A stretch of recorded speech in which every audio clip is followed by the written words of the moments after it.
नमस्कार दोस्तों, कैसे हैं आप सब। दोस्तों आज हम एक नए टॉपिक लेके आए हैं और उसमें आज हम डिस्कस करने वाले हैं इडियम्स एंड फ्रेजेस। तो दोस्तों इडियम्स एंड फ्रेजेस क्या होते हैं।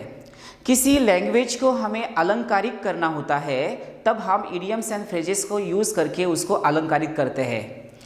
किसी सेंटेंस को बढ़ा चढ़ा के बोलना होता है तब भी हम इस इडियम्स एंड फ्रेजेस का यूज़ करते हैं। तो एग्जाम में हमें इडियम्स एंड फ्रेजेस के मीनिंग पूछे जाते हैं या कभी कभी सेंटेंस में उसका गलत यूज़ करके दिया जाता है और पूछा जाता है कि कौन सा एग्जाम्पल राइट है या कौन सा एग्जाम्पल रॉन्ग है। तो चलिए दोस्तों यहाँ पर हम कुछ इडियम्स डिस्कस करते हैं।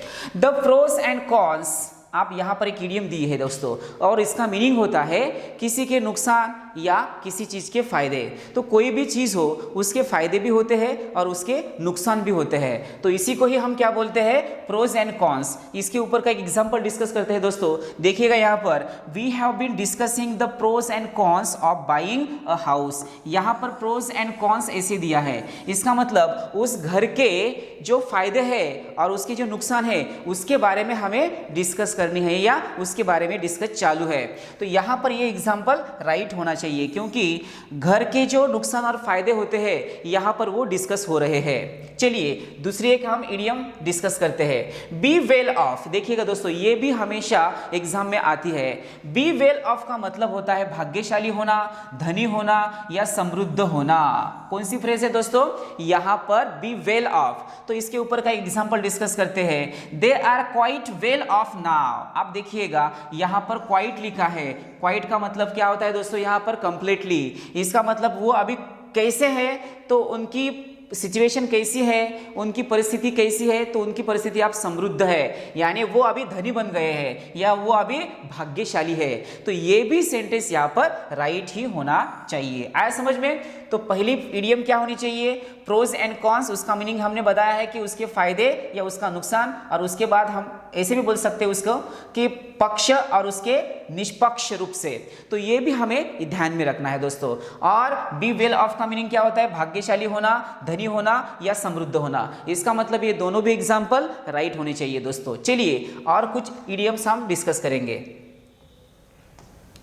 यहां पर देखिएगा बॉडी एंड सोल ऐसे बोला है। बॉडी एंड सोल का मतलब होता है पूरी शक्ति के साथ, पूरी शक्ति के साथ। इसी का ही मतलब क्या होगा कि जब हम कोई काम करते हैं तो पूरी शक्ति के साथ हम कोई काम करते हैं तो हमें क्या बोलना पड़ेगा, बॉडी एंड सोल बोलना पड़ेगा। अब यहाँ पर एग्जांपल देखिएगा दोस्तों, she dedicated herself to law study body and soul.